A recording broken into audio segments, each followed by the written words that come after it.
नमस्कार, मैं शंभू कुमार सिंह और आप देख रहे हैं नेशनल दस्तक। ये तस्वीरें देखिए, एक राजू पाल थे, विधायक थे बीएसपी के, उनकी हत्या कर दी गई थी। उस मामले में जो मेन गवाह थे उनकी घर में घुसकर हत्या कर दी जाती है। सोचिए, ये इलाहाबाद का मामला है और किस तरह से पूरा का पूरा जो लॉ एंड ऑर्डर है वो यूपी में फेल है। लेकिन कोई सवाल नहीं कर सकता है, कोई सवाल पूछ नहीं सकता है। और आप कल्पना कर सकते हैं कि किस तरह के हालात हैं कि नेहा सिंह राठौर ने इसी को लेकर 2 ब्राह्मण समाज की महिलाएं जिंदा जल गई।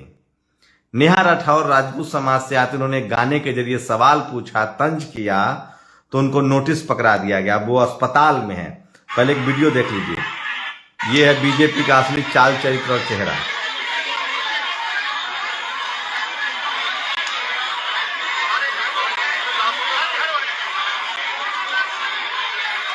ये दिल्ली में एमसीडी में रोज मारपीट हो रहा है, रोज उनको टॉर्चर किया जा रहा है। सोचिए कि एक भी ब्राह्मण संगठन जो है वो घरों से नहीं निकला।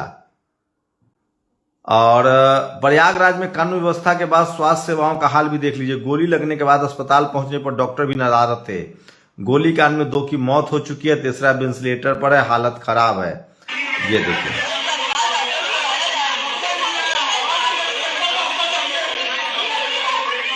तो ये बहुत ही इस समय की दर्दनाक खबर है। दिन दहाड़े 20 सड़क पर दौड़ाकर गोलियों से भुना गया है उमेश पाल को। बम भी चले हैं, अभी तक फिल्म में देखते थे, आज प्रयागराज में दिखा।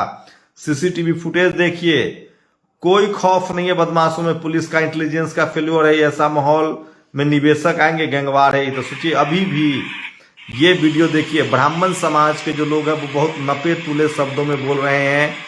एक पाल समाज के विधायक थे, उनकी हत्या हुई थी, उसके बाद आज फिर से उनके गवाह की हत्या हुई है। लेकिन क्या मजाल है कि कोई योगी सरकार से सवाल पूछ ले, कम से कम टीवी अखबार तो नहीं पूछेगा। और हम जैसे जो पत्रकार हैं, पहले प्रशांत कनौजिया को जेल में डाला गया, अब नेहा सिंह राठौर को किस तरह से उनकी मुंह बंद कराने की कोशिश है। और वो अभी डिप्रेशन में चली गई हैं और वो डॉक्टर का इलाज ले रही हैं। और उस पर तुक्का देखिए, विकास दिव्यकीर्ति याद है, दृष्टि आईएएस के प्रमुख हैं। नेहा राठौर के पति को नौकरी से निकाल दिया गया। वो दृष्टि आईएएस में पढ़ा रहे थे। तो टाइमिंग देखिए। मैं फिर कह रहा हूं, विकास दिव्यकीर्ति बड़ी बड़ी बातें करते हैं। मैं फिर कह रहा हूं, बात बनाना, ब्राह्मण समाज बात बना सकता है लेकिन उस पर अड़ा नहीं रह सकता है। सोचिए, 2 महिलाओं को जलाकर हत्या हो गई। आपको लगता है अगर शेड्यूल कास्ट की महिला होती तो शेड्यूल कास्ट प्रोटेस्ट नहीं करते? सरकार कोई भी होती, यादव अखिलेश की हो या मायावती जी की हो, किसी की होती, ब्राह्मण समाज के लोग घर से नहीं निकले, क्योंकि वो आरएसएस और बीजेपी का विरोध ही नहीं कर सकते हैं। वो गलत का विरोध कर ही नहीं सकते हैं। वो सत्ता के साथ रहना जानते हैं और सत्ता के इशारों पर वो कुछ भी कर सकते हैं। वैसे ही ठाकुर समाज में ये बात होती है, वो सत्य अहिंसा के लिए लड़ते हैं। और नेहा सिंह राठौर को मिले नोटिस के बाद दृष्टि आईएएस द्वारा, सोचिए, विकास दिव्यकीर्ति बड़ी बड़ी बातें करता है लेकिन उनके पति की नौकरी ले लेगी। मैं फिर कह रहा हूं, इस देश में ठाकुर समाज में न्याय के लिए लड़ने की ताकत रही है। बीपी सिंह, अर्जुन सिंह, उसके बाद आपको बता दें कि एसपी सिंह जैसे पत्रकार हुए। अब नेहा सिंह राठौर हैं, उन्होंने सवाल पूछ दिया, उनको नोटिस दिया गया। लेकिन दोनों चीजें एक साथ। ये देखिए, ये नेहा राठौर का वो वीडियो है। अब करनी सेना कहां है? विश्व हिंदू परिषद कहां है? बजरंग दल कहां है? क्या ये बेटी हिंदू नहीं है? अरे हम लोग तो मान लो SC ST OBC है, जाट पटेल मराठा गुर्जर है, ये तो क्षत्रिय हिंदू हैं, ये तो क्षत्रिय हैं। सोचिए, अस्पताल में पड़ी हुई, इनके पति की नौकरी ले ली गई है, इनको नोटिस भेजा गया है। मैं इसलिए कह रहा हूं, आप किसी जाति धर्म के हो लेकिन न्याय के पक्ष में खड़ा होइए। तो ये है। और एक और वीडियो दिखा रहा हूं मैं आपको, जो बहुत, ये देखिए, अखिलेश यादव ने बोला है विधानसभा में, बिजनेस तो कितनी है लेकिन ease of doing crime Uttar Pradesh में लगातार बढ़ रहा है। जो घटना अभी हुई हाल में, अगर एडमिनिस्ट्रेशन जागरूक होता और एडमिनिस्ट्रेशन अगर न्याय देता और न्याय के लिए काम करता तो शायद मां बेटी को इस तरह जलाया नहीं जाता। कोई कल्पना कर सकता है कि सरकार $1 ट्रिलियन की इकोनॉमी का सपना देखे और उसी प्रदेश में मां बेटी को जला दिया गया हो, प्रशासन भाग गया हो, जिस प्रशासन की जिम्मेदारी थी बचाने की, जो अधिकारी मौके पे थे, आखिरकार प्रशासन भाग गया, बुलडोजर चला दिया, मां बेटी जलती रही। न केवल गांव के लोगों ने बल्कि आसपास के लोगों ने, और उस बुजुर्ग पिता ने, पति ने अपने सामने बेटी और पत्नी को जलते देखा। ये सरकार है आपकी, ये वो काम है बुलडोजर का। याद रखिए, बुलडोजर में दिमाग नहीं होता। वो कैसे देख लेगा कहां जाना है उसको? चलाने वाले ने किसने फैसला लिया था कि जाओ चला दो? और फिर वो एक और वीडियो वायरल हुआ है, नेता सदनाथ की पुलिस ने उस बेटे को नंगा किया, बताइए, सर्दी में नंगा कर दिया। सोचिए, इस देश का ठाकुर हो या ब्राह्मण हो, वो अखिलेश यादव को हिंदू नहीं मानता है, लालू यादव को हिंदू नहीं मानता है। ये सब संवैधानिक अधिकार की लड़ाई है। ये हिंदू बन के आपको ठगा जा रहा है। क्या वो 2 ब्राह्मण समाज की महिलाएं जला के मार दी गई? कोई ब्राह्मण महासभा निकला? कोई करनी सेना, कोई विश्व हिंदू परिषद निकला सरकार से सवाल पूछने? मायावती की सरकार होती तो क्या होता? अखिलेश की सरकार होती तो क्या होता? नेहा सिंह राठौर को भेज दिया गया। मैं फिर कह रहा हूं, राजपूतों में फिर भी न्याय की ताकत होती है, लेकिन कहां है करनी सेना? यह सिर्फ तभी है जब मुसलमानों पर अत्याचार करना हो, दलितों पर, पिछड़ों पर, आदिवासियों पर, जाट, गुर्जर, पटेल, मराठाओं पर अत्याचार करना हो। शिवराज सिंह चौहान को यह गाली दे सकते हैं, आरक्षण का विरोध कर सकते हैं। खुद सुलखान सिंह ने कहा है, जो पूर्व डीजीपी हैं यूपी के, कि इकोनॉमिक वीकर सेक्शन का आरक्षण ब्राह्मण समाज ले रहा है। चपरासी से लेकर चीफ जस्टिस तक ये लोग बैठे हुए हैं। इस देश में, इस देश की दुर्दशा के लिए अगर कोई जिम्मेदार है, अगर आज संविधान खतरे में है, इंस्टीट्यूशन खतरे में, तो आरएसएस जिम्मेदार है। आरएसएस नहीं चाहता कि संविधान हो। और इस देश के जितने बड़े की पोस्ट हैं, income tax, ED, CBI, CAG, उन सब जगह जो लोग बैठे हुए हैं, और यहां तक कि प्रेसिडेंट हो, गवर्नर्स हो, सुप्रीम कोर्ट के चीफ जस्टिस ऑफ इंडिया, उन सबको बोलना चाहिए। और इस सब के लिए सबसे बड़ा जो जिम्मेदार है, वो इस देश का ब्राह्मण पत्रकार, जो टीवी अखबार, मैं फिर कह रहा हूं, इस देश के टीवी अखबार में किसी भी सुप्रीम कोर्ट से ज्यादा ताकत है, क्योंकि वो जनता को रिप्रेजेंट करती है। सुप्रीम कोर्ट इस देश के, इतना बड़ा देश है, 140 करोड़ आबादी है, कम से कम हिंदी पट्टी की खबरें चल सकती है। एक दिन में सरकार लाइन पे आ जाएगी, काम करने लगेगी, अगर मीडिया ने खबर दिखाना शुरू कर दिया। लेकिन मीडिया इस देश में नशा बांट रहा है, नशा भक्ति का, नशा सरकार का। और जो इक्का दुक्का लोग सवाल पूछ रहे हैं, गायक के तौर पे, कवि के तौर पे, पत्रकार के तौर पे, उनको जेल में ठूसा जा रहा है, इनकम टैक्स ईडी की रेड मारी जा रही है, उनको प्रताड़ित किया जा रहा है। मैं फिर कह रहा हूं, आज आप नेहा राठौर हो, प्रशांत कनौजिया हो, या शंभू कुमार सिंह हो, जिन लोगों पर अत्याचार हो रहा है, जिन लोगों को जेल में भेजा जा रहा है, अगर आप इनके साथ नहीं खड़ा होते हैं, तो यकीन मानिए देर सवेर कल आपकी भी बारी आएगी। क्योंकि डेमोक्रेसी नहीं रहेगा तो जो सत्ता में बैठे हुए लोग हैं वो आपको कठपुतली की तरह नचाएंगे। प्रेस क्लब ऑफ इंडिया में 3 बजे से उमर खालिद की रिहाई को लेकर एक बड़ी बैठक है, जिसमें केसी त्यागी, मनोज झा, ये सब लोग शामिल हैं। आप भी शरीक होइए। किसी भी तरह के जुल्म के खिलाफ बोलना सीखिए, चाहे वो जाति के आधार पे हो, चाहे वो रंग के आधार पे हो, चाहे वो लिंग के आधार पे हो, चाहे वो धर्म के आधार पे हो। गलत गलत होता है।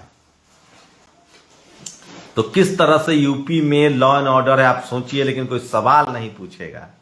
मैं फिर कह रहा हूं, इस देश में जो सबसे ज्यादा पढ़ा लिखा ब्राह्मण समाज है, इस देश में जो चपरासी से लेकर चीफ जस्टिस, कैबिनेट सेक्रेटरी, तमाम इंस्टीट्यूशन में जो लोग बैठे हुए हैं, वो जाति वजह से, धर्म की वजह से ये लोग इस सरकार से सवाल नहीं पूछ रहे हैं। और मीडिया के जो ब्राह्मण पत्रकार हैं वो भी सवाल नहीं पूछ रहे हैं, क्योंकि उनको लगता है कि आरएसएस और बीजेपी उनकी पार्टी है, वो कुछ भी करे, उनसे हम सवाल नहीं पूछेंगे। ये बिकी हुई मीडिया नहीं है, ये गोदी मीडिया नहीं है जो रवि सविशार और आपको सवन पत्रकार कहते हैं। ये जातिवादी मीडिया है। अगर यही सरकार चली जाए, कल कांग्रेस की सरकार आ जाए, कल जेडीयू आरजेडी किसी दूसरी पार्टी की सरकार आ जाए, ये सारे पत्रकार उनसे सवाल पूछने लगेंगे।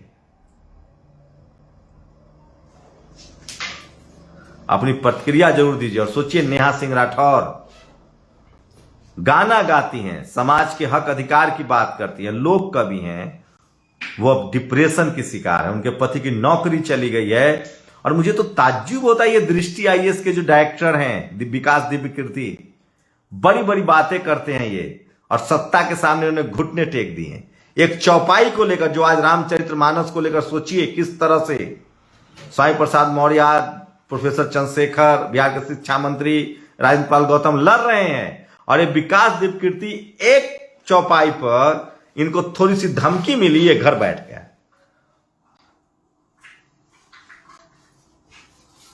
इतिहास गवाह है, महाराणा प्रताप लड़ रहे थे। कौन लोग थे जो मुगलों को बुला के लाए हैं? कौन लोग थे जो अंग्रेजों के मुखबिर बने हुए थे? इन सब की पहचान कीजिए। और ब्राह्मण समाज को समझना पड़ेगा कि आपके हाथ में सिस्टम है, आपके हाथ में मीडिया है, जुडिशियरी है, कॉलेज यूनिवर्सिटी है, ब्यूरोक्रेसी है, बिजनेस में है। आप बोलिए। और ठाकुर समाज को दूर कर दिया गया क्योंकि वो न्याय के लिए लड़ने वाला कम्युनिटी है। सुप्रीम कोर्ट में एक भी जज नहीं है ठाकुर, एक भी ठाकुर को भारत रत्न नहीं मिला है। जाट, गुर्जर, पटेल, मराठा तो दूर की कौड़ी है साहब। इस देश में संविधान बचाइए। संवैधानिक तरीके से, जो संवैधानिक तरीके से सरकार चले, उनको चुनिए। और जो लोग सरकार से सवाल पूछ रहे हैं, यकीन मानिए वो देशभक्त हैं। तभी देश बचेगा, संविधान बचेगा। अपनी प्रतिक्रिया जरूर दीजिए और अन्याय के खिलाफ खड़ा होइए। सोचिए, हिटलर भी जब था जर्मनी में, तो उस समय वो नफरत करता था जिनसे, उनको गैस चेंबर में जलाया गया, मारा गया। लेकिन लोग उस समय हिटलर के खिलाफ नहीं सुनना चाहते थे। बाद में क्या हुआ? आज हिटलर को आप कैसे याद करते हैं? तो जो आदमी संविधान को नहीं मान रहा है, डेमोक्रेसी को नहीं मान रहा है, रौंद रहा है, जो आदमी आपकी पढ़ाई लिखाई दवाई इनके खिलाफ है, जो इस देश की सेना के खिलाफ है। सोचिए, एक ब्राह्मण मंत्री, विदेश मंत्री ने क्या कहा एस जयशंकर ने कि चीन बड़ी इकोनॉमी है, हम थोड़ी लड़ सकते हैं उससे, कॉमन सेंस नहीं है। क्या बात कर रहे हैं साहब? भारत की सेना पर किसी को शक है? चीन से हम पहले भी लड़े हैं, वो बड़ी इकोनॉमी हो जाए तो क्या हुआ? स्वाभिमान से आप समझौता कर लेंगे। अगर कल्पना कीजिए, यही इस देश का कोई दूसरी जाति का विदेश मंत्री बोलता और कोई दूसरी सरकार होती, तो उनको इस्तीफा देना पड़ता और ये टीवी वाले इस्तीफा ले लेते।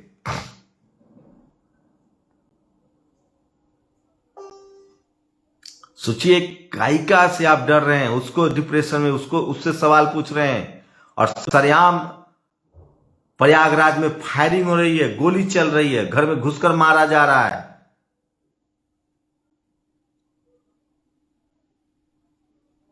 सरकारें इससे पहले भी आती थी, लोग सवाल पूछता था। मनमोहन सिंह से सवाल नहीं पूछा जा रहा था? क्या मुंबई हमला के समय गृह मंत्री का इस्तीफा नहीं हुआ था? क्या रेल मंत्री पवन बंसल का इस्तीफा नहीं हुआ था? क्या अश्विनी कुमार का इस्तीफा नहीं हुआ था? क्या मनमोहन सिंह की आलोचना नहीं होती थी? तब भी मैं टेलीविजन में नौकरी करता था। क्या मायावती जी से सवाल नहीं पूछे जाते थे? क्या अखिलेश यादव से सवाल नहीं पूछे जाते थे? क्या लालू यादव से सवाल नहीं पूछे जाते थे? आपको पता है देश की इकोनॉमी क्या है? ये जो लोग गाली गलौज मेरे साथ अभी कर रहे हैं, उनको बता रहा हूं देश की इकोनॉमी अभी की खबर बता रहा हूं कि देश की इकोनॉमी का भट्ठा बैठ गया है। ये क्या हुआ है मैं बता रहा हूं, अभी की खबर बता रहा हूं, जो मैंने अभी खबर देखी है। भारत का विदेशी मुद्रा 11 हफ्ते के सबसे न्यूनतम 561 अरब डॉलर हो गया है। देश में सोने का भंडार भी 1 अरब डॉलर घटकर 41 अरब डॉलर रह गया है। आप सोचिए, ये स्थिति है भारत की। अडानी की वजह से LIC पहली बार नुकसान उठा रहा है। अडानी सुप्रीम कोर्ट जाके कह रहा है कि इसकी खबर की रिपोर्टिंग ना हो। जगिए इससे पहले, जाति और धर्म से बाहर निकलिए इससे पहले कि बहुत देर हो जाए। Rise of populist force pose challenges to judiciary, Ranjan Gogoi. तब गंभीरता से लिया था, आज नजर गई तो हंसी भी नहीं आई। दुनिया के इतिहास में एलिट संवारते रहे, लेकिन अब उस समूह की क्या हालत हो गई सोचिए। अब कह रहे हैं, कौन कह रहा है? सवाल, आप पाखंड, पोंगापन, धार्मिक अंधविश्वास पर इतना तीखा क्यों लिखते बोलते हैं, इससे क्या होगा? जवाब, अगर मेरे लिखने से एक भी ओबीसी परिवार पाखंड से दूर हुआ, दान दक्षिणा तीर्थ से परहेज करके पैसा बचाया, बच्चे को एक लैपटॉप खरीद कर दिया, भाग्यवाद से हटकर बिजनेसमैन बना, उसका आत्मविश्वास जगा, तो मैं अपना जीवन सार्थक मानूंगा। ये दिलीप मंडल की राय है।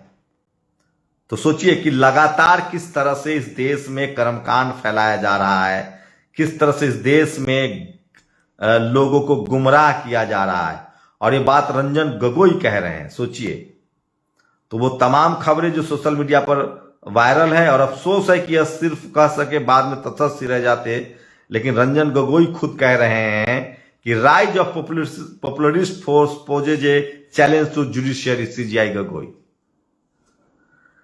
तो जातिवाद, धार्मिक कर्मकांड, सब कुछ चरम पर है। विज्ञान को धत्ता बताया जा रहा है, और ये सब राजनीति के लिए हो रहा है, वोट के लिए हो रहा है। लोग बेरोजगारी में जी रहे हैं, गरीबी बढ़ रही है, देश की इकोनॉमी डूब रही है, भाईचारा खत्म हो रहा है, हर जगह हिंसा की तस्वीरें आ रही हैं, और लोगों को धर्म के नाम पर और जाति के नाम पर उलझाया जा रहा है। शुक्रिया।